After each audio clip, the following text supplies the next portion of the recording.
বিধানসভা ভোটের আগে উন্নয়নের জোয়ার। ধুলাউড়িতে 12 কোটি টাকা 6টি রাস্তার উদ্বোধন বিধায়ক সৌমিক হোসেনের। বিধানসভা নির্বাচনকে সামনে রেখে উন্নয়নমূলক কর্মযজ্ঞে গতি আনল রানীনগর বিধানসভা। ধুলাউড়ি অঞ্চলে আনুমানিক 12 কোটি টাকা ব্যয়ে 6টি গুরুত্বপূর্ণ রাস্তার উদ্বোধন করলেন রানীনগরের বিধায়ক সৌমিক হোসেন। উদ্বোধনী মঞ্চ থেকেই বিরোধীদের কড়া আক্রমণ করলেন তিনি। তার বক্তব্য, আমরা কথা দিলে কথা রাখি, মানুষের সঙ্গে ভাওতাবাজি করি না। আগেই বলেছিলাম ন্যাংরা আর খোড়ার জোট বেশি দিন টিকবে না, আজ তা প্রমাণিত। তিনি দাবি করেছেন, জোট রাজনীতিকে তৃণমূল গুরুত্ব দেয় না, কারণ মানুষ উন্নয়নের পক্ষে রায় দেয়। বিধায়ক জানান, গত 4.5 বছরে রানীনগর বিধানসভায় ব্যাপক উন্নয়নমূলক কাজ হয়েছে। শুধু ধুলাউড়ি গ্রাম পঞ্চায়েত এলাকাতেই প্রায় 50 কোটি টাকার কাজ সম্পন্ন হয়েছে বলে দাবি তার। এদিন উদ্বোধন হওয়া 12 কোটি টাকার রাস্তা প্রকল্প সেই ধারাবাহিকতারই অংশ। সৌমিক হোসেন আরও বলেন, মুখ্যমন্ত্রী মমতা বন্দ্যোপাধ্যায়ের ঘোষিত রাজ্য বাজেটে লক্ষ্মীর ভাণ্ডার, যুবশ্রী সহ বিভিন্ন জনকল্যাণমূলক প্রকল্পের বরাদ্দ ইতিমধ্যেই উপভোক্তাদের অ্যাকাউন্টে পৌঁছে গেছে। বাংলার বাড়ি প্রকল্পের আওতায় প্রায় 20 লক্ষ মানুষের অ্যাকাউন্টে প্রথম কিস্তির টাকা পাঠানো হয়েছে বলে তিনি উল্লেখ করেছেন। ধুলাউড়ি অঞ্চলে গত 3 দিন ধরে চলা দুয়ারে চিকিৎসা কর্মসূচির কথাও তুলে ধরেছেন বিধায়ক। তার দাবি, হাজার হাজার মানুষ সেখানে স্বাস্থ্য পরিষেবা পাচ্ছেন। তিনি বলেন, তৃণমূল সারা বছর মানুষের পাশে থাকে, ভোটের সময় নয়, সব সময় উন্নয়নই আমাদের অঙ্গীকার। এদিনের কর্মসূচিতে উপস্থিত ছিলেন মুর্শিদাবাদ জেলা মাইনরিটি সেলের সহ সভাপতি আসাদুল ইসলাম, জেলা পরিষদের উপাধ্যক্ষ তাজিম উদ্দিন খান, ধুলাউড়ি অঞ্চল যুব সভাপতি আনজারুল হোসেন, প্রাক্তন অঞ্চল সভাপতি ইনসুর আলী, অঞ্চল প্রধান প্রতিনিধি চিন্ময় মণ্ডল সহ অন্যান্য নেতৃত্ব। নির্বাচনের আগে রানীনগরের রাস্তা, স্বাস্থ্য পরিষেবা ও জনকল্যাণমূলক প্রকল্প ঘিরে প্রশাসনের সক্রিয়তা যে আরও জোরদার হচ্ছে তা স্পষ্ট এই উদ্বোধনী কর্মসূচিতে। দেখুন, আমরা যে কথা দিই সেই কথা রাখি। এই এলাকার রাস্তাটা প্রচণ্ড খারাপ ছিল। এটা আমাদের একদিকে রায়নগর 1 ব্লক হচ্ছে, 2 ব্লকে শুরু হচ্ছে, মিডিলে গিয়ে রায়পুর অঞ্চলের একটা এখানে বুথ আছে, 3টে ব্লক, মানে রায়নগর 1, রায়নগর 2 এবং ডোমকল, 3টে ব্লকের রাস্তাটা শুরু হলো প্রায় 4 কোটি টাকার উপরে রাস্তা, 4 কোটি 8 লক্ষ টাকা।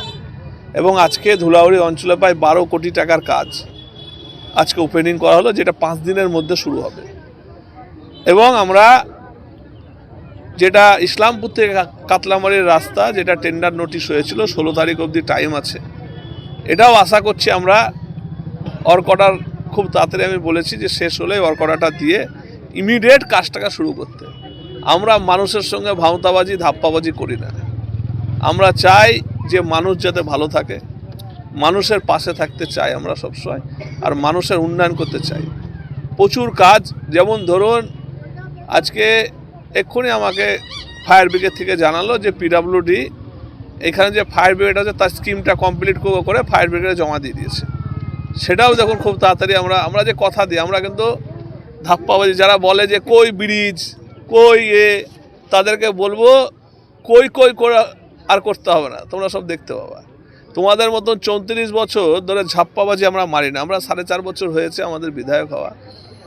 আমরা মানুষকে জানি মানুষের কাজ কী করে করতে হয়, এবং যারা বলে কই তাদেরকে চোখে আঙুল দিয়ে আমরা দেখিয়ে দেবো। দেখুন, বিরোধীদের কাজই তো হচ্ছে বিরোধিতা করা। তারা আজকে দেখুন বিরোধিতা করতে গিয়ে নিজেদের মধ্যে ঝামেলা হয়ে তাদের জোটটা হচ্ছে না। আমি বারবার বলি, কানা আর খোঁড়ার জোট, এই জোট বেশি দিন চলতে পারে না। একটা তো সময় থাকে, খোঁড়া কতদিন কানাকে নিয়ে বেড়াবে? হ্যাঁ, একজনা তো একজনের পিঠে চেপে থাকতে সবসময় পারে না, তাই তাদের জোটটাও ভেঙে যাচ্ছে। আর তাদের জামানো জব্দ, জোট হোক ঘোট হোক, যাই হোক, আমরা তৈরি আছি। আমরা মমতা বন্দ্যোপাধ্যায় এবং অভিষেক বন্দ্যোপাধ্যায়ের নেতৃত্বে আমরা তৃণমূল কংগ্রেসটা করি। আর যারা স্বপ্ন দেখছে অনেক কিছু, তারা স্বপ্ন দেখুক।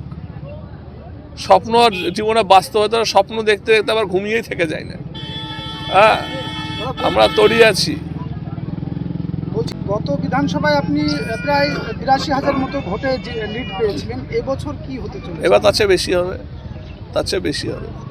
ধৈর্য ধরুন, দেখুন না, যারা ডেট দিয়ে খেলা হবে করে, তারা সেই ডেট অবধি থাকতে পারলেই ভালো হয়। আমরা তো চাই খেলতে চাই। আমরা এই 1-2 মাস খেলতে চাই না, আমরা 5 বছর ধরে খেলতে চাই। আমরা তৈরি আছি সব সময়ের জন্য। হ্যাঁ, আমরা যারা যেমন করবে তাদেরকে তেমন আমরা রিটার্ন দিই। আমাদেরকে যদি কেউ ভালোবাসে, আমরা তাদেরকে কিন্তু উজাড় করে ভালোবাসা দিই। আমাদের এটা অভ্যাস।